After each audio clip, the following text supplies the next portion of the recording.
The day I drove up to my late father's coastal home, I expected silence.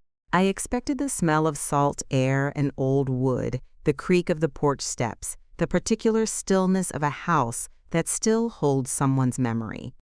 What I found instead was a neon sign, hot pink, buzzing, drilled directly into my father's antique mahogany siding. And through the front windows I could see people, at least 20 of them, moving through the rooms with ring lights and camera equipment like they owned the place.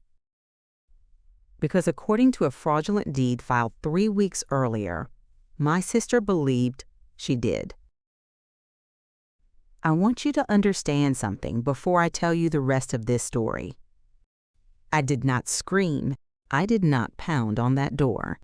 I did not make a single scene that afternoon. I got back in my car, I drove to a coffee shop 2 miles down the coast road, and I called a forensic probate attorney. That was the beginning of the most patient 18 months of my entire life.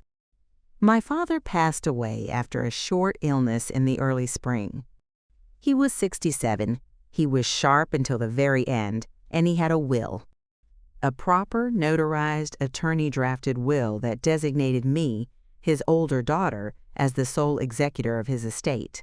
The estate included personal property, a modest investment account, and the thing that mattered most to everyone who came crawling out of the woodwork the moment he was gone, a beachfront property on the Carolina coast assessed at just over $600,000. He had owned it for 30 years. He built the back deck himself. He planted the sea oats along the dune line with his own hands. That house was him. My sister Brianna is 4 years younger than me and has been the family favorite since birth. I say that without bitterness anymore. I say it as a simple operational fact that explains everything that follows. Our mother Diane has spent the better part of 4 decades making sure Brianna never experienced the full weight of a consequence. Diane called the teacher. Diane paid the settlement quietly. Failed out of a business program? Diane told everyone she had simply chosen a different path. Brianna's latest path, at the time of our father's death, was becoming a lifestyle influencer. She had about 40,000 followers, a ring light collection that took up half her apartment, and a business entity, an LLC she had formed 6 months prior, called Coastal Glow Creative Group. I know, I should have seen it coming the moment I heard that name. In the weeks after the funeral, I was deep in the administrative work of the estate. Probate paperwork, creditor notifications, tax filings, inventory documentation. Executor work is genuinely unglamorous, and nobody thanks you for it. While I was doing all of that, Brianna was posting tribute reels on her channel and collecting sympathy engagement. My mother was leaving me voicemails about how the beach house should stay in the family, which I agreed with, and how it would be a shame to sell it, which I also agreed with, and how maybe we should think creatively about how to use it, which I should have interrogated much harder than I did. I was grieving. I was exhausted. I took those calls at face value. What I did not know, what I had absolutely no reason to suspect, was that my mother and sister had already consulted a document preparation service, not a licensed attorney, and had constructed a fraudulent probate filing that purported to transfer the coastal property out of my father's estate and into Brianna's LLC. They used a forged executor signature. They filed it in a county where the probate clerk's office was understaffed and the review process had a known backlog. For about 6 weeks, on paper, Coastal Glow Creative Group owned my father's beach house. Brianna moved fast. She announced a content series called The Shore House Era. She repainted 3 rooms without permits. She drilled that neon sign into the mahogany siding.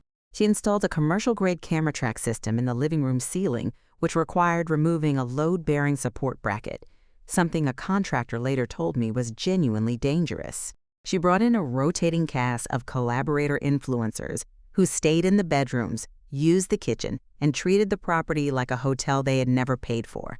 And then, and this is the part that still makes my jaw tighten when I think about it, she sent me an email asking when I was going to pay the property taxes, because as executor, I was responsible for estate expenses and the quarterly bill had come due.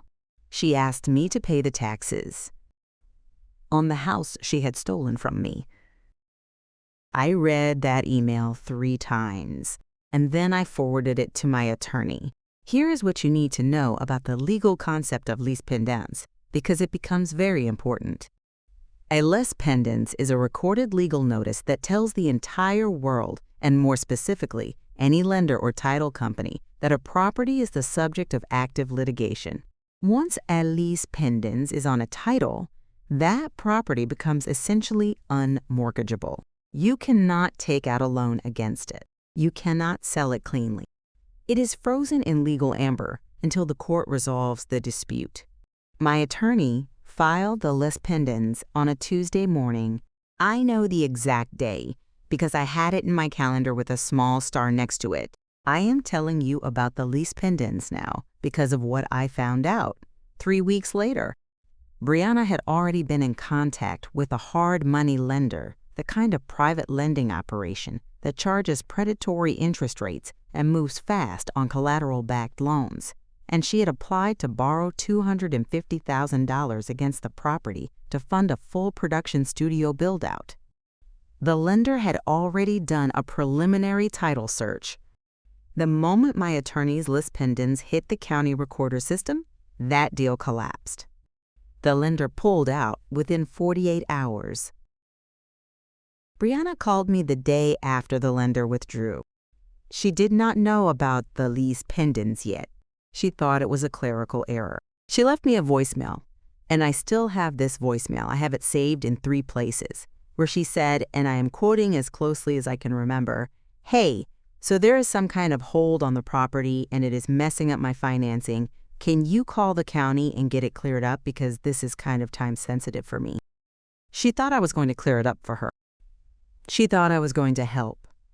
I did not call her back that day or the next day.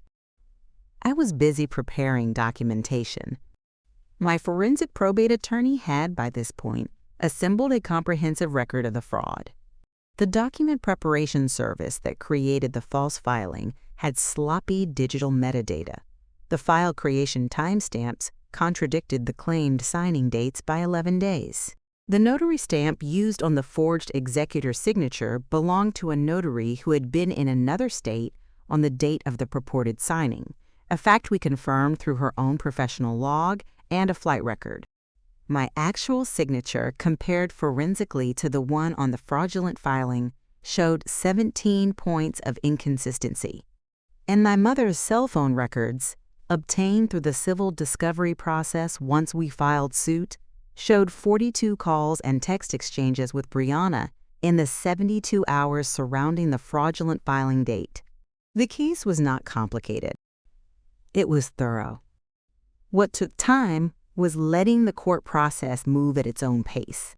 My attorney advised patience from the very beginning. She said, "Do not tip them off, do not confront them publicly, do not post about this online, do not let your mother know what you have found. Let them keep operating as if they are safe. Let them make the record worse." And they did. Every week that Brianna continued to use that property, every contractor she hired, every collaboration she filmed, every piece of content she posted, geotagged to my father's address, all of it became additional evidence of damages. The legal record was building itself. My mother called me during this period with her usual warmth, asking how I was holding up, mentioning casually that Brianna was doing so well with the content house, saying she hoped I was not still upset about the property arrangement, that Daddy would have wanted Brianna to have a creative outlet. I said I was doing fine. I said I was sure everything would work out. I said I missed Dad, all of which was true. I just did not tell her what else was true. The court date came 14 months after the fraudulent filing. By then, my attorney had filed the title theft charges with the county district attorney's office, which had opened a parallel criminal inquiry, though civil court moved faster, and that is where the immediate relief came from. The hearing lasted 2 days. Brianna showed up with a family friend who had a law degree but was not licensed in our state and could not formally represent her. My mother sat in the gallery and cried. The judge was not moved by the crying. The court nullified the deed transfer entirely. It was as if the fraudulent filing had never existed. The property reverted cleanly to my father's estate, under my authority as the legitimate executor. The judge also held both Brianna and my mother in contempt of probate court for the fraudulent filing, which carried immediate financial penalties and a formal court record that would follow them. The judge used the phrase, "deliberate and calculated fraud" upon this court in her ruling, and I wrote those words down in my notebook while she was speaking them. The eviction came next. Because Brianna had no valid legal right to occupy the property, her LLC's claimed ownership having been nullified, she and everyone associated with her production operation were trespassers. My attorney filed the eviction notice the afternoon of the ruling. Brianna had 72 hours to vacate. She did not go quietly. She posted about it on her channel, framing herself as a victim of family jealousy, claiming I had always resented her success, telling her audience that I was trying to destroy her career. Her comment section, to her evident surprise, was not entirely sympathetic. A significant portion of her followers had apparently watched the whole Shore House era content and had questions about whose house it actually was. The production equipment was another matter. During the period of unauthorized occupancy, Brianna and her collaborators had caused documented damage to the property: the load-bearing bracket removal, unpermitted paintwork, holes drilled in original woodwork for the neon sign mounting, water damage in the master bathroom from an improperly installed outdoor shower attachment, and carpet replacement required in 2 bedrooms. The total damage assessment came in at just under $38,000. My attorney filed for recovery of those damages as part of the civil action, and the court awarded them.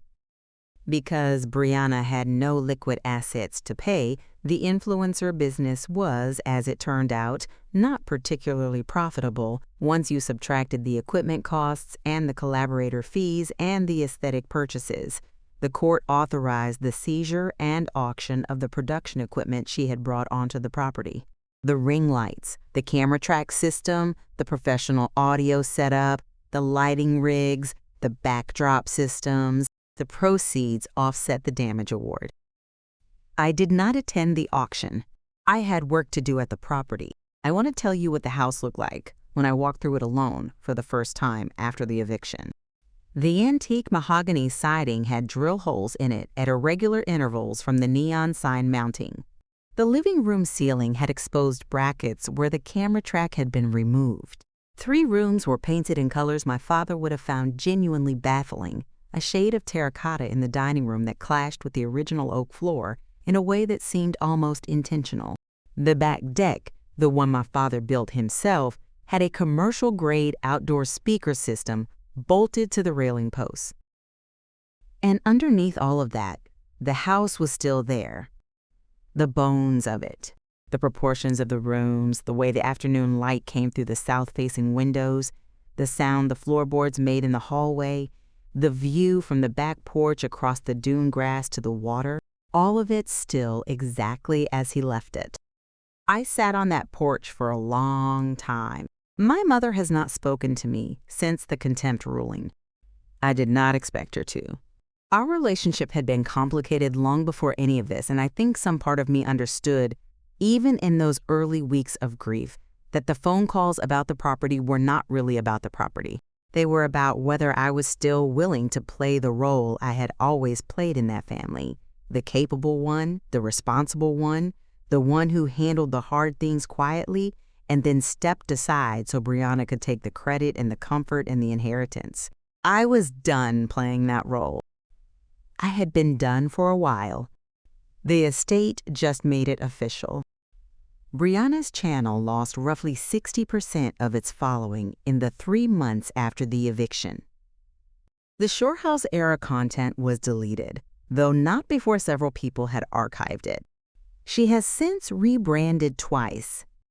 I do not follow her work, and I do not think about it much.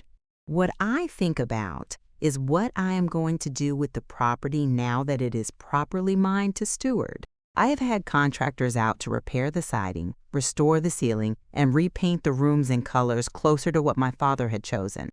The commercial speaker system came off the deck railing.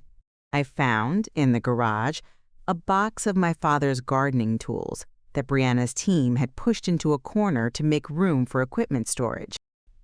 His gloves were still in the box. I am not going to sell the house.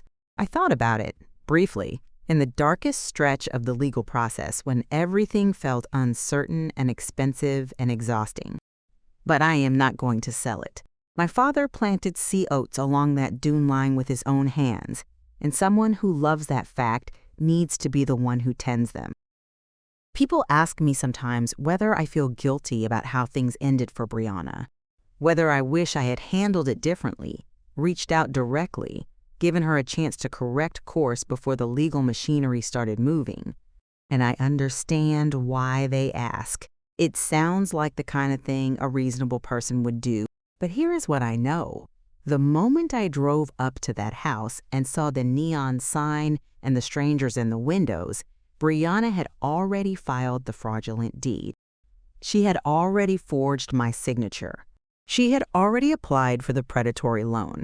The window for a quiet family conversation had closed before I even knew it had opened. What I did was not cruelty. It was clarity. I let the law do what the law is built to do. And when the court handed down its ruling, I did not celebrate. I went back to work. There was a house to restore, a dune line to tend, and a memory to honor in the way it had always deserved to be honored. If you have ever been the one in your family who does the real work quietly, who holds things together while someone else takes the spotlight, I want you to know that patience is not weakness. It is not passivity. Sometimes patience is the sharpest tool you have. And sometimes, if you are willing to wait long enough, the truth does exactly what it is supposed to do. It holds.